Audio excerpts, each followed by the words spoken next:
not a drill. What's the most resilient parasite? An idea.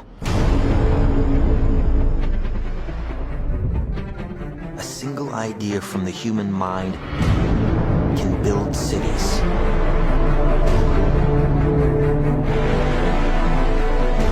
An idea can transform the world and rewrite all the rules. Which is why I have to steal it. He's hiding something, and we need to find out what that is. We gotta break out of here. Give him the kick!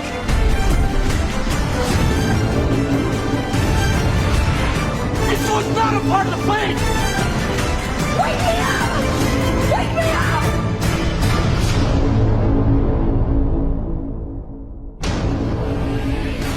I know we have still not shattered that highest and hardest glass ceiling, but someday someone will, and hopefully sooner than we might think.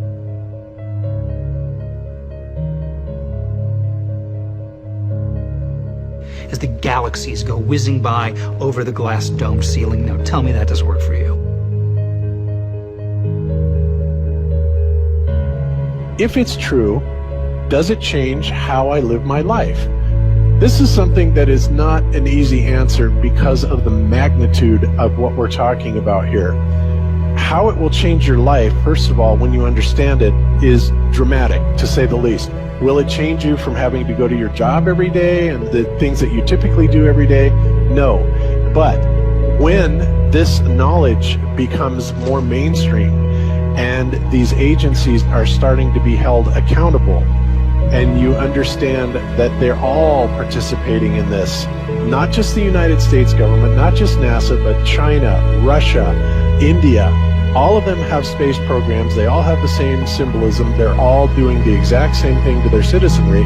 And the first thing you have to understand about this is that the deception goes all the way to the top. And when I say all the way to the top, you have to kind of get rid of the notion that the people at the very highest levels are working together.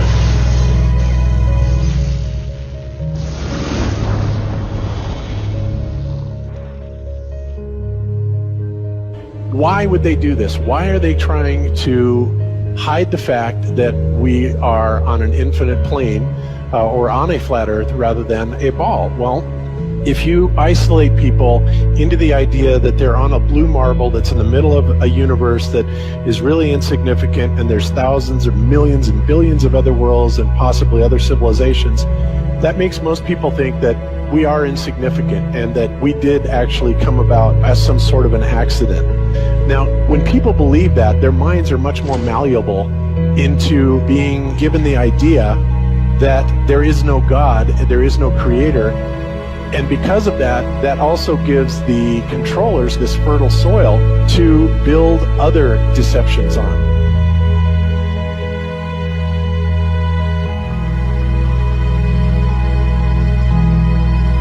Why do you think that Truman has never come close to discovering the true nature of his world until now? We accept the reality of the world with which we're presented.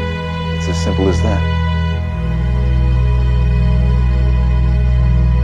It's about total control, mental, physical, spiritual, every way, shape, form possible. You have to remember how big of a conspiracy this is. This isn't talking about just the JFK thing or isn't talking about just 9/11. It's on an umbrella kind of system to where it is the biggest deception that there is. It actually exposes every other deception, and nothing else brings down the power of the elite because it really exposes education, science, the economy, television, museums, universities. Think of all the things that have been fooled. I feel worse for the people that are out there building satellites, the people that are out there actually working for these space agencies, the people out there teaching in schools as professors, because they would all come to the conclusion eventually, once this gets out, that they've all been contributing to the lie. Why do you believe what you believe? Prove it without using NASA or any other space agency. the government or military of any country in the world. Why would I say that? NASA has been proven to be liars time and time again. I could spend a whole weekend here showing you the lies of NASA. How many of you believe your government is 100% honest and can be trustworthy? And how many of you know the military answers to their government? Okay, so if those three sources are all proven liars, why would you trust them? Fool me once, right? Shame on you. Fool me twice, shame on me. I say, continue to believe pathological liars and you're an idiot. But that's what we've all done. And so, I look at these stuff, we've all seen the textbooks, we've all seen the videos and movies and all these things, and there's so much of it. Do you know what the budget NASA has? You know how much they get? How much money they get? Have you seen the movie Gravity? Okay. That's made for about $100 million, give or take. And if you saw the movie Gravity, that was pretty impressive. I saw it on IMAX, big screen, like, wow. I mean, I felt like I was with Sandra Bullock flying around in space, freaking out myself. Okay, this is what they're able to do with $100 million. What are you able to do with tens of billions of dollars a year since the 60s? Now, in my opinion, we're being lied to not only about the shape of the Earth, we're being lied to about the very nature of reality itself. In 1954, Admiral Richard Byrd, a highly decorated naval officer, conducted an interview where he alluded to the idea that there may very well be land beyond the poles. Admiral Byrd, you've been to both the North Pole and the South Pole. Is there any unexplored land left on this Earth that might appeal to adventurous young Americans? Yes, there is. But strangely enough, there's left in the world today an area as big as the United States that's never been seen by a human being. And that's beyond the pole on the other side of the South Pole from Middle America. And I think it's quite astonishing that there should be an area as big as that unexplored. That's a tremendous So challenge. there's a lot of adventure left down at the bottom of the world. Well, Admiral, do you hope to see that? We don't know. That's the big problem. We don't know where we are. Okay? That's what we're all trying to figure out here. But there is the Antarctic Treaty where, 53 or so nations have signed saying that no one's going to lay claim to Antarctica and that there are massive restrictions for travel there. You can't just get up and go to Antarctica on your own. You have to have a tour guide with you, and there are only certain entry points, and there are limits on where you can go search. Personally, I think the unconquered South face is the only one worth scaling. It's a 20,000-foot sheer wall of ice, but that's never stopped me before.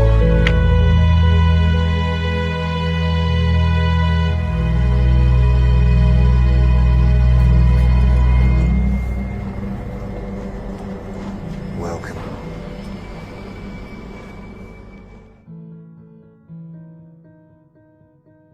No, I just want to stand on top of the wall and piss off the edge of the world.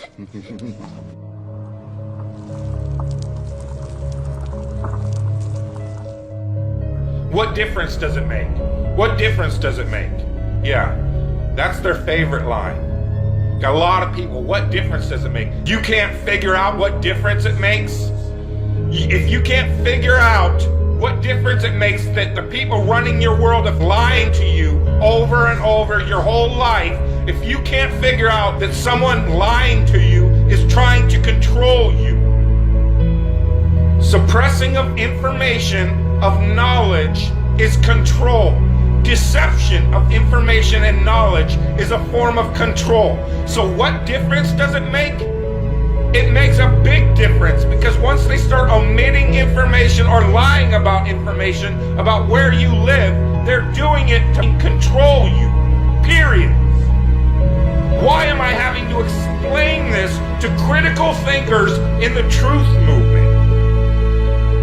The way you control billions of people is to keep them divided and fighting each other. Flat Earth is not a psyop. Flat Earth destroys the psyop. Every psyop that's been used to control us.